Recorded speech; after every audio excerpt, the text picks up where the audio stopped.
Сосновка айылында фитосанитардык көзөмөл пункту ачылды. Анда түштүктөн түндүккө келген өсүмдүктөр, жер-жемиштер жана башка азык-түлүктөрдүн зыяндуулугу барбы, жокпу деген сертификат талап кылынат. Дал ошол сертификат жок болсо, анда кайра келген товарлар артка жөнөтүлөт. Эмесе иштин жүрүшү менен биз таанышып көрөлү. Документтер текшерүүдө биз түштүктөн келчү жүктөрдөн ички карантиндик сертификатты сурайбыз. Ал сертификаттары жок болсо, биз эскертүү беребиз. 1 айга чейин эскертүү беребиз. Экспорттоочулардын эсине салабыз. Ушундай сертификатты түштүктөн областной карантиндик лабораториядан өтүп, ушундай сертификаттарды алып,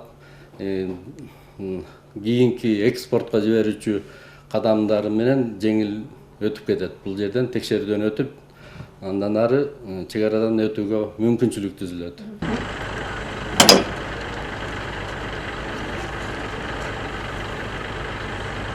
Ал арада түштүк региондон келе жаткан жүк ташуучу унаа токтотулуп, тиешелүү адистер лабораториядан өттү делген сертификатты талап кылышты. Бул айдоочуда жок болгондугуна байланыштуу эскертүү алып, товарлардын номуру боюнча текшерип, каттоого алышты. Мындай эскертүүлөр 1 айга уланат. Андан соң тиешелүү сертификат жок болсо, экспортко чыгарылбайт же кайра артка кайтарылат. Жол коопсуздуктун кызматкерлери автоунааны бизге тозуп берди.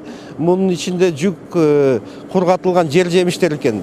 Биздин адистер болсо жүктү ачып, карап ошо жер-жемиштерди карашты. Анан кийин бул унаа айдоочусу болсо жөнөкөй эле накладной менен келатыптыр. Анан кийин азыр эскертүү берип, регистрация кылдырттык.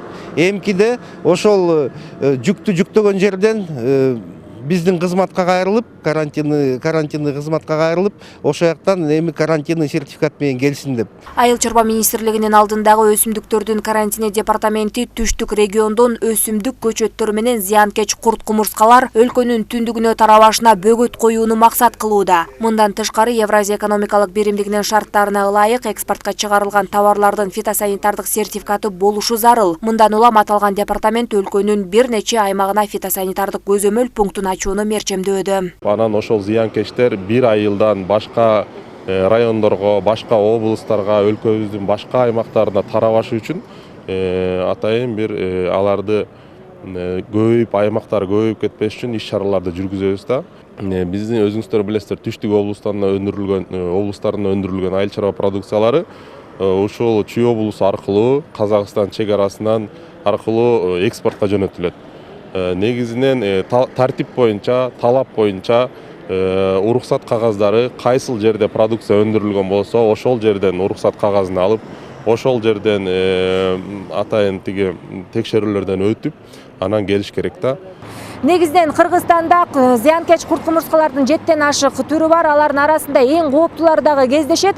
Карантин департаменти түштүктөгү зыянкеч курт-кумурскалардын түндүккө тарабасын деген аруу максатта мына ушундай көзөмөл пункттарын уюштурду. Андыктан ишкерлер өзүңөрдүн товарларыңарды сөзсүз түрдө лабораториядан өткөрүңүздөр. Нурай Кайратова, Улан Саттыкулов, СТВ.